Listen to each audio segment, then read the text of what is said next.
Thank you, and thanks for sticking with us through the last session of the day. So appreciate you hanging on. We've had quite a lot of variety in terms of the cognitive intensity required for processing our different talks at this conference. This one will be an easy one, I promise. So you can kind of take away something simple and straightforward. And I'll just give you one little nugget at the very end if you just want to sort of zone out for a few minutes and then take away one point.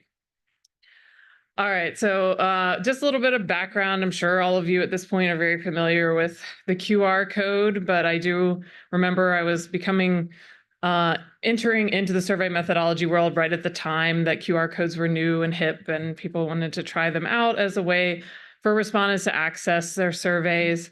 And at the time, it was exciting because you wanted to try something new, but really respondents didn't use them. They didn't understand them, and you would get 2 or 3% of people using them. It really wasn't very successful in the very early days. However, there's been a lot of updates to the technology such that it's integrated with people's cameras on their phone. And then also the pandemic really sort of blew up the use of QR codes in everyday life for all kinds of different purposes. And so it's sort of time to update that research. It's not exactly as exciting as it was in those early days, but we need to know, is this a useful methodology for incorporating responses and getting people to access our surveys? So the research questions I'll be talking about today are, one, just what proportion of respondents will use a QR code for an online survey instrument? And in this case, we're using a mailed invitation, so it's a little bit different between an email or, well, I guess you wouldn't use one in an email, but that is the mode that we're looking at. And then what demographic characteristics are associated with those who use QR codes? So that's kind of the most interesting question to me, but we also just wanted to know, will people use them? Because some of the literature is quite old on this topic. The data source, I won't spend too much time congratulating myself on the census household panel, but for this audience, I think you have a little bit of interest in just sort of knowing about the panel that I'm talking about.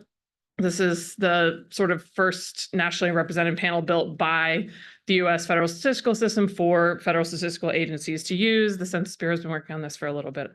And it is now in over a year of data collection with monthly surveys. And we have all the details up there. If you want to know more, happy to talk about that more later, but in the interest of time, I won't dwell too much. But it is an exciting opportunity to use some of our internal restricted data to sort of sample a panel, and it's fun to work on. So I won't try to be coy about what our materials look like or what our URL looks like and all that stuff. This is a copy of the invitation letter. It looks very standard and governmental, like respondents expect from the Census Bureau. And then I'll zoom in on, these are the different ways that the respondents could access the survey. So we had this long unwieldy URL from Qualtrics. I was happy to see that our colleagues at Gallup also had that in one of their text messages. And I was like, oh, that looks familiar. So I will just say, we realize this isn't the ideal URL for someone to have to type in. However, our IT folks are really gung-ho about us actually giving the URL that's taking them to the page. And so we have not been able to use any kind of shortener for these. And so I think that could inform people's preference for using the QR code. So I just wanted to be transparent about that. Then there's a QR code right next to it. And then there's also a number for calling our call center if you'd prefer to complete the survey by phone. The call center still uses the same Qualtrics instrument, so we get the data back on the back end all through the online instrument. Looking at the results here, I won't belabor it, but a lot of people use the QR code, so we were excited about that.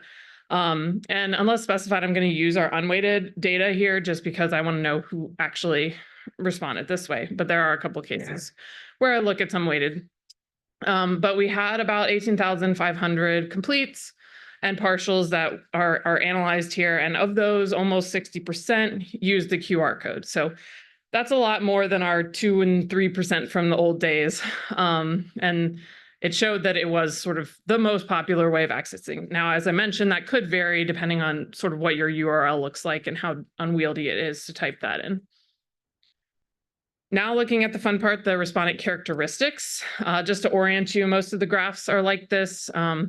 On the left-hand side, you see the demographic characteristic, and then I've broken that down by what proportion of people in that with that characteristic use the QR code to access it, the URL to access it, or the call center to call in and complete their response by phone.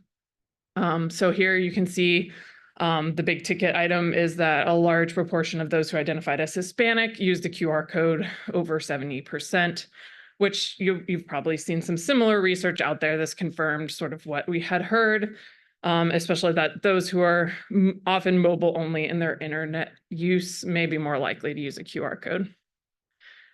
Here's by sort of employment and education. Retirees were less frequently using the QR code and were much more likely to use our call center. No huge surprise there. Those who are working, on the other hand, had a much higher use of the QR code.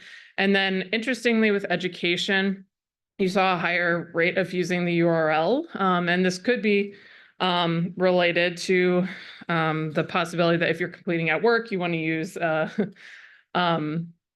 type in the URL and do it on your computer or something like that. So as we just discussed in the last session, that could be why you see that if it's by device type that you're using. Okay, this one deviates because it was just mean age, but you can see that those who use the QR code were averaged lower in age compared to those who use the call center. And then, the URL was kind of right in the middle. Looking at language spoken at home, this is whether anyone in the household spoke a language other than English or if it was an English-only household. You can see the uptake rate of the QR code was a bit higher for those in households where there was a language other than English spoken. Again, kind of the stuff that we're hoping to see, and we're seeing it here.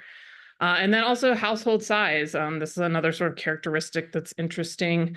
Those who use the QR code had a higher average size of their household. And then it makes sense if you think about age, that the call center would have a lower household size, since that was often our oldest respondents who might be in a smaller household. So to wrap up, the majority of respondents, regardless of their characteristics, tended to be using the QR code, except for our retirees who maybe preferred the other modes a little bit. A lot of the differences here were statistically significant, so I didn't go into a huge amount of comparisons, but the sample size was pretty large, so you can decide whether some of those were meaningfully different or not. And then it's notable that our QR code response reflect a lot of the characteristics we're often looking to increase in our panels. We want younger people, we want people in bigger households, we want to have people who identify as Hispanic and those who are working. I have some other slides at the end in the interest of time that I cut out, but we see a little bit more of renters and people with less tenure in their household and things like that. So all of these characteristics that we would love to enhance, that seemed to be who was using the QR code, which of course, as I said, one of the reasons we see such a high rate is probably because that URL is a little difficult. So I leave it to you to determine, whether or not that overemphasize the use of the QR code. However, it does show a shift from previous research where maybe people couldn't even use it, even if they wanted to. So in this case, we found a large proportion of people were able to use it, given that they were motivated to do so. And then finally, future directions. One thing we are wondering is if we can experiment with different URLs. There's actually a group at Census that's using a landing page instead. So it takes a very short URL to a census.gov page, but then you have another step before you can get into the instrument. So it could work better, or it could cause people to drop off before they get to the page that we're interested in. And of course, what I would love to do is an experiment. It's a little hard to convince people once they see that 60% are using the QR code that we want to do an experiment where some people don't have the QR code.